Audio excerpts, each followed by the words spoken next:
Olá, lindezas! Tudo bem?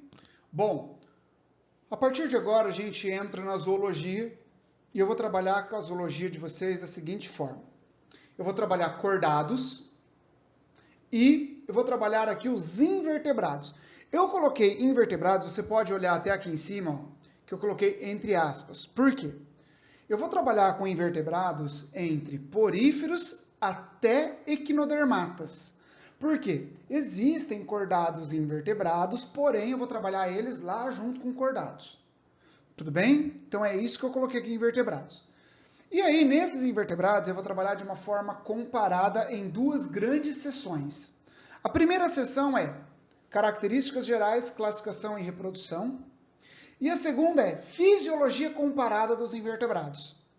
Tudo bem? Então eu pego, por exemplo, o sistema digestório de todo mundo, sistema nervoso de todo mundo. Por quê?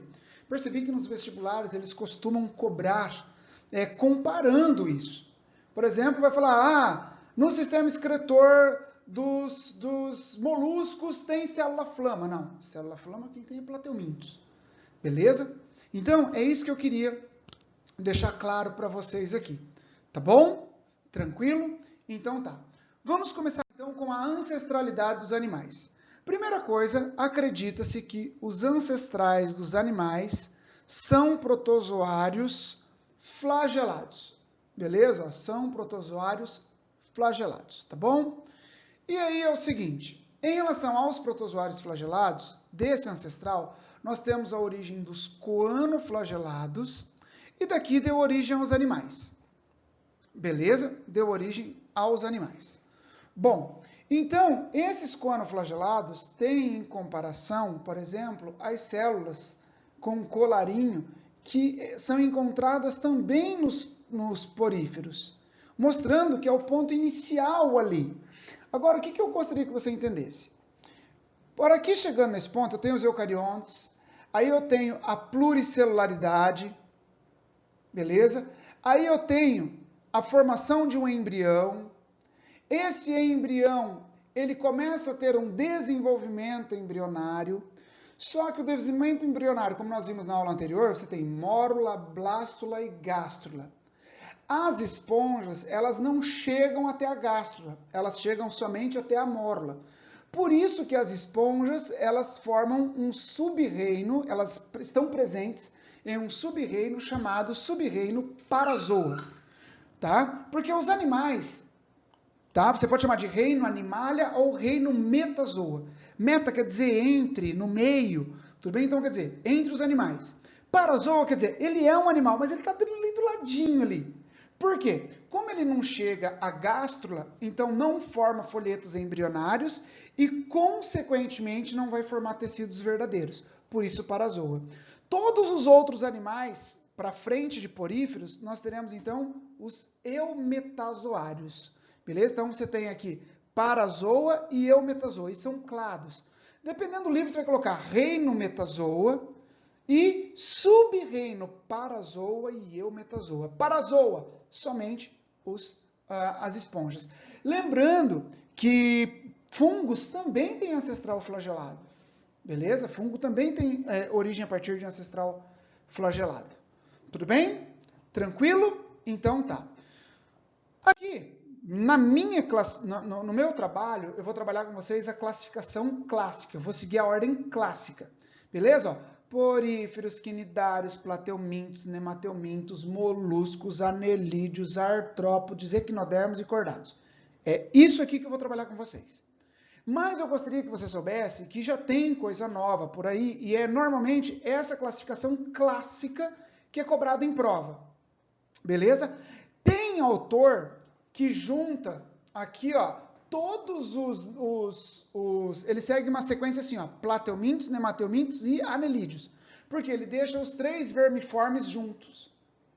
É a opção de cada um. Beleza? Aqui eu estou numa sequência evolutiva. Joia? Agora, existe uma nova classificação que você tem aqui o protista ancestral, que vai formar o reino metazoa. Beleza? Do reino metazoa, eu tenho o parazoa, que vai dar origem aos poríferos, e o eumetazoa. Aí o eumetazoa se divide em diblástico e triblásticos. Beleza? Os diblásticos são os quinidários. Perfeito? São os quinidários.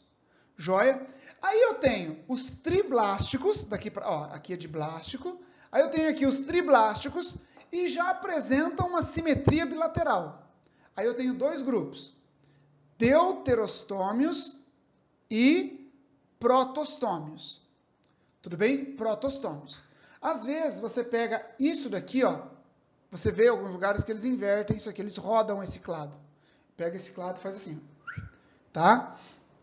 Aí você tem um grupo chamado Dilophotrochozoa, beleza? E o Equidizoa, tudo bem? Esses caras aqui englobam anelídeos, moluscos e plateumintos, tudo bem? E aqui você tem os equidizoas, os nemateumintos e artrópodes. Por que é equidizoa? Porque você tem que nemateumintos e artrópodes, eles passam pelo processo de muda. Beleza? Então, por isso que eles estão nesse grupo. Então, essa é uma classificação mais recente, porém, aí ficaria assim a sequência, né? Ó, poríferos, quinidários, plateumintos, moluscos, anelídeos, nemateumintos e artrópodos, aí cordados, hemicordados, equinodermatos e cordata. Perfeito? Então, meus queridos, essa é a classificação. Então, aqui são os deuterostômios, aqui são os protostômios. Joia, essa é uma classificação mais recente. Porém, aqui normalmente é cobrada é essa classificação e é essa classificação aqui que eu vou trabalhar com vocês. Tudo bem? Poríferos. Joia, quem não lembra do bom e velho Bob Esponja, né? Poríferos. Os poríferos, como o próprio nome sugere, pori vem de poros, fero, portador. Poríferos, portador de poros. Esses caras apresentam o corpo repleto de poros, como você pode ver no desenho, beleza? Aqui também você tem uma esponja, olha só, ao fundo aqui, né? Assim, tudo bem? Quanto às características gerais, eles não formam tecidos, por isso estão no sub-reino Parazoa.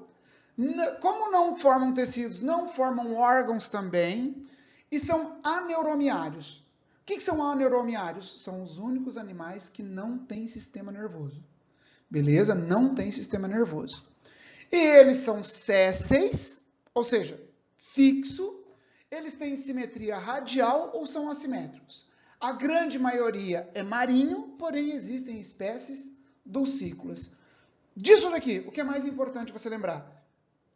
Não formam tecidos. Consequentemente, não formam órgãos. Beleza? Repetir tecidos e tecidos aqui. Foi mal. Tudo bem? Quanto à estrutura. São bonitos esses bichos, né? Olha. Quanto à estrutura. Aqui eu coloquei a estrutura que eu faço no... Como é que eu posso dizer? No quadro. Eu acho que fica mais sei lá, mais simples. Beleza? Então, ó. Primeira coisa, aqui eu tenho uma esponja repleta de poros. Eu vou fazer um corte. Imagina que isso aqui é a esponja. Ó, imagina que isso aqui é a esponja. Tá? Eu vou fazer um corte nela assim, ó, longitudinal. Ao fazer um corte, eu vou dar o meu zoom nervoso. Beleza? E aqui você vai ter a estrutura. Esse animal, ele se caracteriza por apresentar células chamadas de poro, que é o local onde a água entra. E você tem uma outra região aqui, ó, que inclusive é essa região aqui, que dá pra ver, ó, beleza? Ó lá no desenho lá atrás, ó. Aqui, ó. Isso aqui é o ósculo, é por onde a água sai. Quando eu corto, eu percebo que eu tenho as células chamadas de pinacócitos, beleza? Essas células chamadas de pinacócitos, elas formam essas células achatadinhas, que é o revestimento externo. Isso aqui é pinacócitos. Quando eu pego o revestimento interno dessa cavidade, nós temos os coanócitos. Não sei se você sabe, mas o termo coano quer dizer funil, beleza?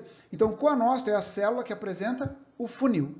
Serve para captura de alimentos e digestão, basicamente isso. Tudo bem? Aí aqui no meio você tem o mesohilo, tá? E aqui você tem amebócitos. Pessoal, os amebócitos tem autor que chama de arqueócitos, tá? Ou amebócitos. Os amebócitos ou arqueócitos são células totipotentes. O que é célula totipotente? É uma célula que dá origem a qualquer célula do corpo do animal. É uma célula tronco.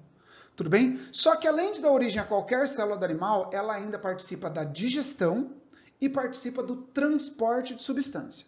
Beleza? Então são células totipotentes, porque originam qualquer células do embrião, do animal, e ela também participa da digestão e do transporte. Por exemplo, olha só, deixa eu pegar uma caneta aqui. Como que vai acontecer? Ó, a água ela entra aqui pelo poro e cai nessa cavidade chamada atroesponjocele. Tá? Aí você tem o batimento desses flagelos do coanócito. Ele vai capturar esse alimento aqui. Tá? Ele pode digerir todo esse alimento ou ele já passa para o amebócito que digere e distribui, já que não tem sistema circulatório, não tem sistema digestório, não tem nada. Então, como ele vai filtrar essa água, a água que entra para capturar o alimento, então nós já podemos dizer que ele é um animal que se alimenta por filtração, ou seja, é um filtrador. Aí você tem as espículas aqui. Essas espículas, elas são estruturas que funcionam como um esqueleto, tá? Vai dar sustentação ao corpo do animal, e essas espículas são variáveis enquanto a estrutura. Pode ser uma espícula de carbonato de cálcio, pode ser de sílica, tá? Então, nós vimos aqui, ó, os porócitos, que são as células que formam os poros, as espículas, os amebócitos, o mesoílo, os coanócitos e os pinacócitos. Então, a água entra pelo poro e sai pelo ósculo. Perfeito? Então, essa é a estrutura. Agora, pode cair desse jeito, ó. Né? Deixa eu limpar aqui. Pode cair desse jeito, que aí é o desenho que tem nos livros. Beleza? Ó, sempre um coanócito ligado a um amebócito, né? Ó, aqui um coanócito ligado ao amebócito. Ó, aqui ele pega as partículas alimentares e passa para o amebócito. Perfeito? Aqui você tem o pinacócito, ó, o porócito, as espículas, tudo bem? O amebócito, o coanócito. Joia, então pode cair daquele jeito que eu passei para vocês ou desse jeito aqui. Tudo bem? Quanto às formas corporais, em relação à complexidade, isso aqui não indica sequência evolutiva. Beleza? Faltou um acento ali. Não indica a sequência evolutiva. Tudo bem? Mas é de acordo com a complexidade do corpo, nós temos 3 tipos. Os asconoides, a palavrinha asco quer dizer saco.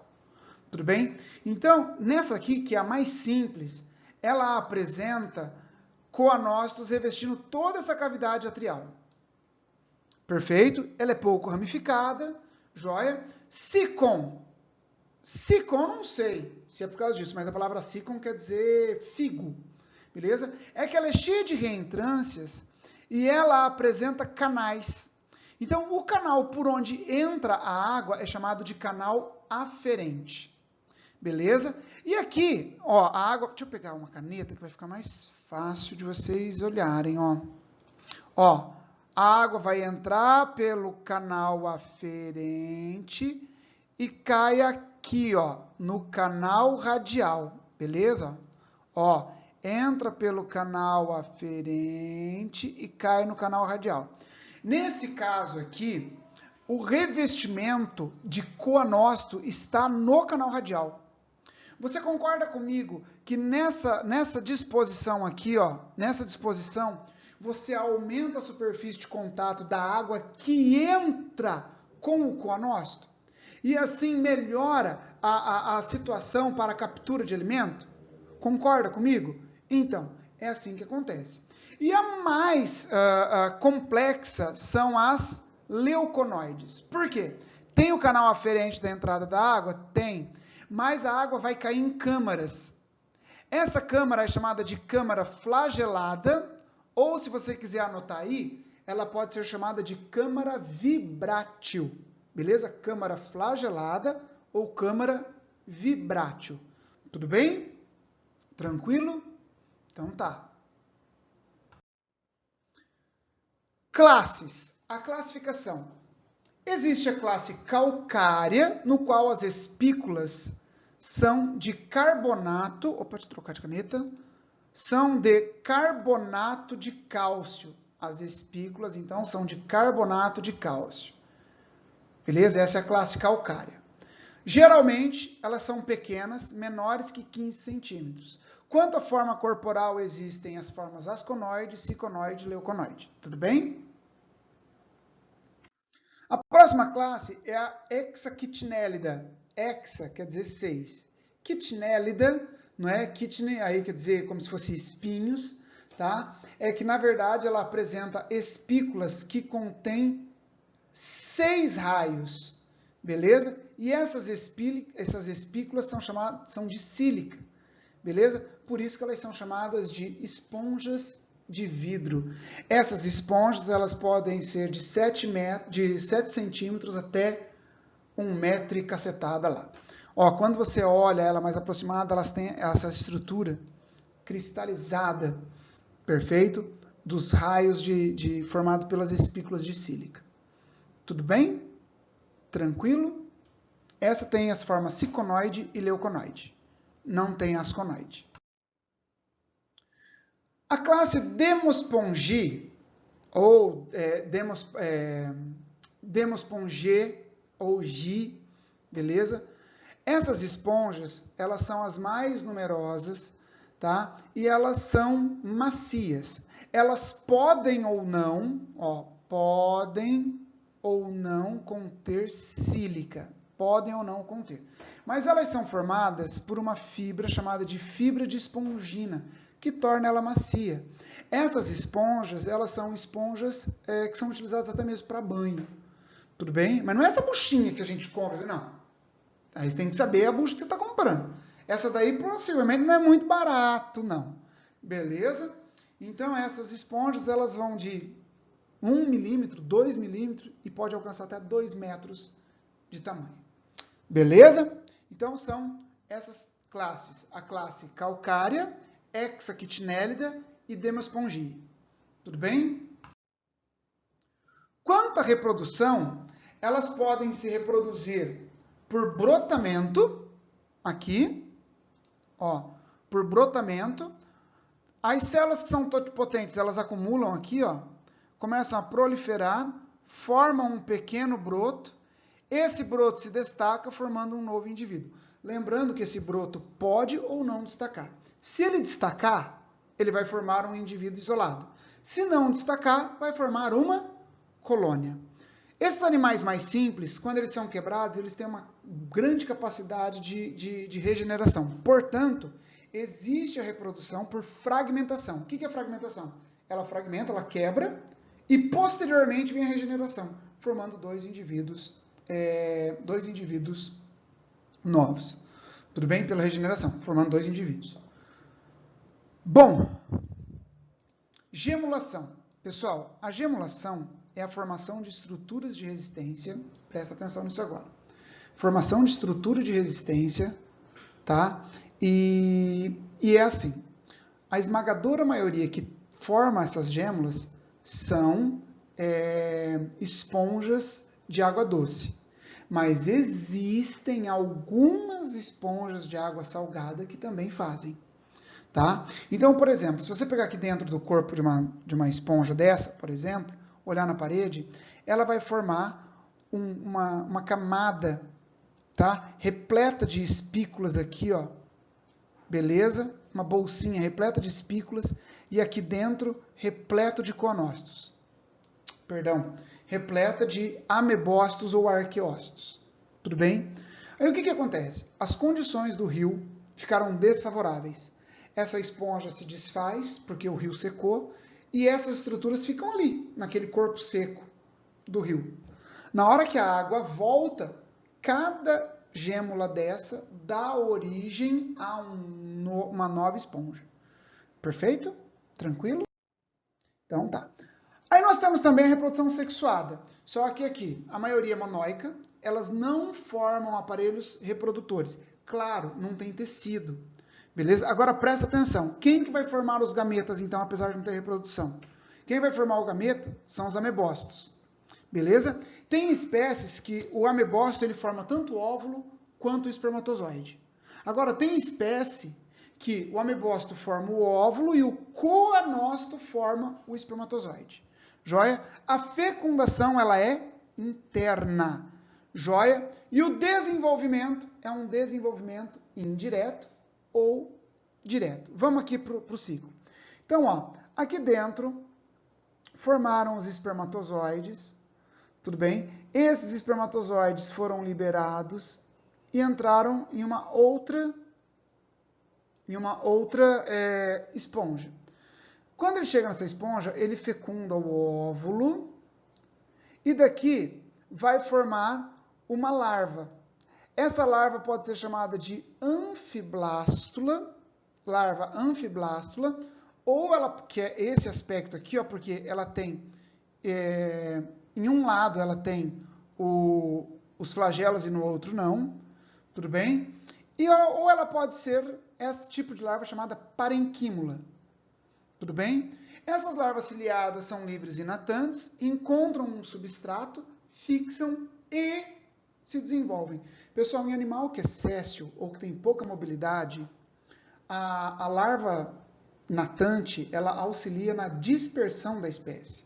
Perfeito? Só que poucos livros colocam desenvolvimento direto. Beleza? Desenvolvimento direto.